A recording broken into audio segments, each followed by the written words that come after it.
Hello, fellow model collectors. On YouTube, we have a member, Diecast Loonie. That's his channel name, and he's got a lot of great videos on various brands and companies making model cars. But he put up a challenge for us collectors, and it's called the One Make Challenge, where you take one car brand. In this case, I'm doing Subaru, and just show all the different models that Subaru or this car brand has done over the years. So for me, I decided to pick a brand of cars, Subaru again, that I have a lot of different model companies making models of. So we're gonna see a lot of weird vehicles. And it seems like Subaru as a car company has a pretty eclectic history of designing vehicles. Their styling is all over the map, it seems. Anyways, this is an early version of one of their cars, and it's made by a company called Dido. It's actually a really basic model kit where you have to screw together the interior and the axles and stuff like that. But as you can see, it's a pretty old model. And this is called the R360 Coupe. And that 360 designates it was a 360cc K-Class car in Japan. So it's a tiny motor, it's a tiny car, because you get tax breaks and stuff like that because it's less wear and tear on the roads of Japan. And you really can't drive fast in Tokyo, I imagine, anyways. It's so congested. Okay. So the next model that I have here, this one is made by Kyosho. That's a Japanese diecast brand. Same with Dido. They're Japanese, I think. This is a Mazda Cosmo Sport. And I believe this is a rotary-powered vehicle as well. And I think it was supposed to be like high-tech for its day. That's why it's called Cosmo, because the space race was going on at the time. But you can also see that size-wise, this is a more normal car. It's actually still a small car by today's standards, but for this time frame, it's a normal-sized car. So the little tiny K car goes away. Alright, so the next car I have here is made by a company called Konami. I think that's also Japanese. You might know them from video games. I think about Konami video games. But they made this here, the Mazda Familia Rotary Coupe. There's no R, they misspelled that. It's a rote. But anyways, yeah, Konami makes pretty cool diecast models because they actually have suspension. They have a lot of the details, you know, plastic headlights. Very often, well, no, their tail lights are usually plastic, but they're painted. They're not translucent.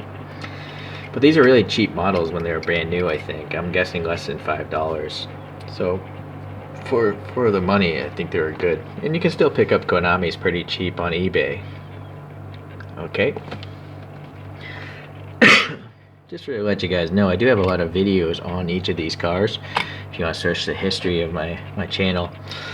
So the next brand coming up, sorry, I should probably give every model an equal amount of time to spin around. The next brand is called Ihoshima, and Ihoshima is a company that I know as a plastic model kit company. You know, model kits of airplanes, and they do make model kits of cars and stuff.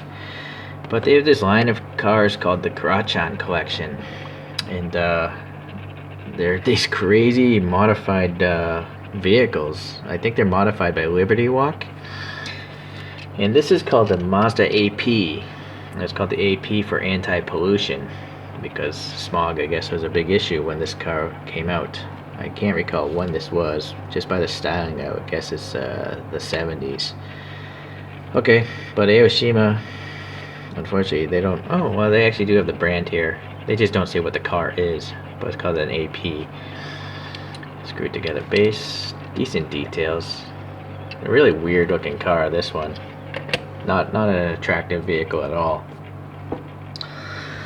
Okay, the next one is by Tomica Limited Vintage TLV, and this is the Mazda Loose Rotary Coupe. Loose? I'm not sure, but let's switch this out here. So, you know, TLV, they have suspension as well, if you're unfamiliar. And they have nice details and all that stuff. You know, plastic lights, usually both front and back. Separate plastic bumpers. They very often have colorful interiors, although not in this case. This is Well, there is a brown steering wheel. Unfortunately, this one was dropped, and so the bumper got broken off there, so that's a shame. Oh well. Let's put this on the spin thing. Let you look at that one. Focus. Okay. So the next model again is from Konami, which you saw before, but this one is called the Mazda Savannah GT. In Japan, the RX-7s were called Savannahs. So I'm not sure if this was considered an RX-7 or actually it looks more like an RX-3. But I'm not really sure. I collect these to learn, but it doesn't really mean I retain any of the information I learned. So, okay, darn it, I took the wrong car off again. My bad. Okay, so the next car is back to Kyosho, and this one is the RX 500, which is a weird concept vehicle, I think. And you can clearly tell this was not a normal production car. But Kyosho as a brand does a great job in most instances. You know, their wheels and the tires are unique to every casting that they make. There's even a spare wheel on that one. But anyways, look at that thing. It's just really weird.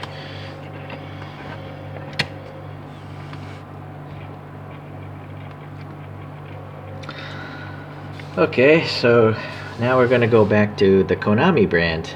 And now this is a Savannah RX-7. This is the first generation RX-7, the SA22C. So there we go. It's a pretty small car by modern day standards. But I really like this model because look at the interior. It's such a nice bright color. It's like a tan yellowish color, and then you got the crazy green on the outside. It's a really colorful model. Okay, so the next one we're gonna go back to Kyosho again, and this time we have a RX-7 FC, which I think is the next generation, the second generation. But this one has a livery from a cartoon called Initial D, and it's a cartoon about drift racing in Japan. And this is one of the vehicles in that cartoon.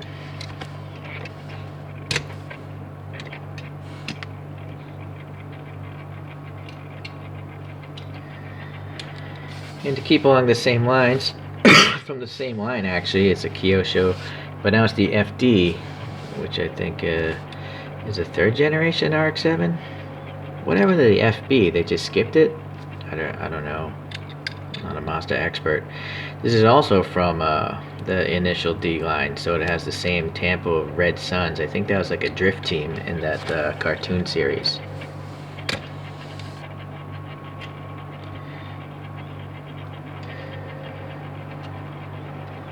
Okay, so I'm going to do another FD, but this one is from Ioshima, that brand from earlier. And they came out with this wacky line called Itasha, and Vertex is a body kit, I think. And so Itasha in Japanese is a style where they put all these manga graphics onto vehicles. So it's not to everyone's liking, of course. I'm not even sure if I like it, but it's definitely crazy. But unfortunately, Ioshima, they chose to use decals. You can see the air pocket and the door crease there. So, you know, these decals are going to crack, and yeah, they're not going to be good in the long run.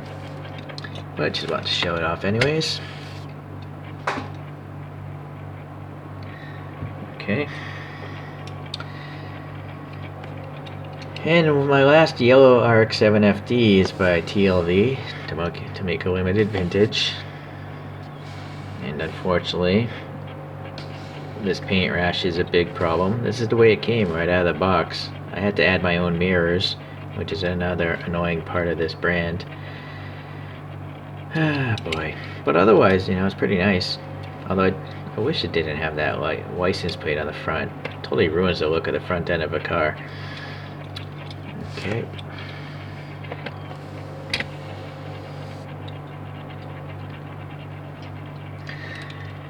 And the very last one is a Mazda MX-5, or I always just call them Miatas because that's what they're originally sold as, in the States at least. Sorry, why is it not focusing? And this one is by Kyosho. So I believe this is the 4th generation, and this is one of those Kyosho crystal box ones. It's not a blister pack one, so that's why it has silver in the mirrors and just a little extra bit of effort compared to their typical blister packs. Alright.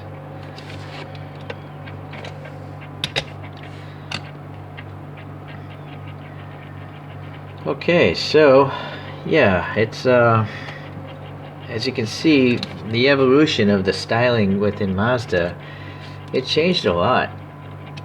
Let me just back out here. Try to focus there. There's a lot of weird styling going on. Some of it's nice, some of it's questionable. But one credit to Mazda is they're willing to try different things. They're not scared with ruining their tradition, or like maybe marring their just design language.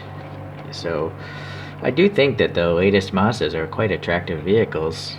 You know, like the style, I don't know what they call this styling, where they have these really triangulated kind of headlamps and creases in their body, creases and organic shapes as well. But even like I think their modern SUVs are pretty nice looking, like the CX-3, CX-5, that kind of stuff. So it's quite nice. Alright, well anyways, so that's it. I appreciate the challenge put up by Diecast Loonie. Go check out his site. Again, he's got a lot of cool videos about some vintage Matchbox cars and other random vehicles that you don't know exist in the diecast world, or I didn't know they existed. Alright guys, well I'll see you around. Thanks for watching.